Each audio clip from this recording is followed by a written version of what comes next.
গুলশানের চাঞ্চল্যকর চাঁদাবাজির ভিডিও ফাঁস ঘিরে রাজনৈতিক অঙ্গন এখন তোলপাড়।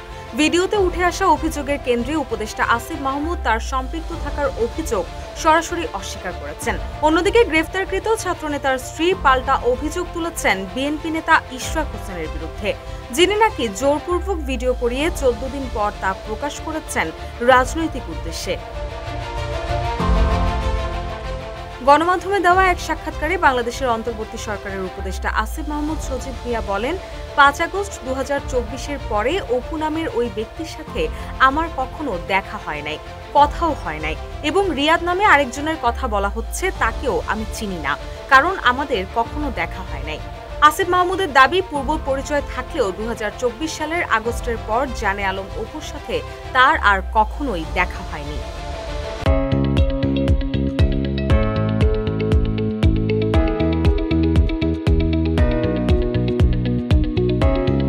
একই সাথে সিসিটিভি ক্যামেরায় তাকে দেখা যাচ্ছে এমন কিছু পাননি বলেও মন্তব্য করেন এই উপদেষ্টা। সাংবাদিকদের এক প্রশ্নের জবাবে সিসিটিভির প্রসঙ্গ টেনে তিনি বলেন, আমি মাঝে মধ্যেই রাতে যখন কাজ শেষ হয় 300 ফিটের নীলা মার্কেট বলে একটা জায়গা আছে, সেখানে যাই। ওখানে হাঁসের মাংস খুব ভালো পাওয়া যায়। এটা আবার বেশি ভোর হয়ে গেলে বন্ধ থাকে, তখন ওয়েস্টার্নে যাওয়া হয়। তবে এক্স্যাক্ট ওই দিন আমি গিয়েছিলাম কিনা, সেখানে ছিলাম কিনা, এটা আমার মনে নাই। তিনি আরো বলেন, সিসিটিভিতে যে কাউকে যদি আমি বলে দাবি করা হয়, এটা আসলে কতটা বিশ্বাসযোগ্য আমি জানি না। এ বিষয়ে বেশি কিছু বলতে চাই না। এটা তদন্তের অধীনে একটা বিষয়। রাজনৈতিক নেতার বাসায় নেওয়ার যে অভিযোগ এসেছে, এটা গুরুতর অভিযোগ। সেটা পরিবারের দিক থেকে এসেছে এবং যথেষ্ট রিলায়েবলও এখন পর্যন্ত মনে হচ্ছে। তো আমার সংশ্লিষ্টতার কথা বলা সম্পূর্ণ রাজনৈতিক উদ্দেশ্য প্রণোদিত।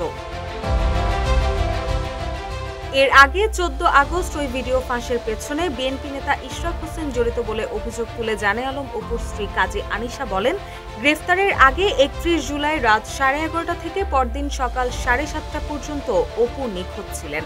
এ সময় তাকে জোর করে তুলে নিয়ে নিজ বাসায় ভিডিওটি করতে বাধ্য করেন ইশরাক, এমনটাই দাবি করেন আনিশা। তিনি বলেন, অপুকে ইউজ করে একটা দল নিজেদের স্বার্থ হাসিল করতে এবং কাউকে দাবানোর জন্য 14 দিন পর এসে ওই ভিডিও প্রকাশ করা হয়েছে। তবে অপুর পরিবারের অভিযোগের বিষয়ে বিএনপি নেতা ইশরাক হোসেন রিপোর্ট প্রকাশের পূর্ব পর্যন্ত আনুষ্ঠানিকভাবে কোনো কিছু জানাননি। রুশা সুর, নিউজ ডেস্ক, ইত্তেফাক।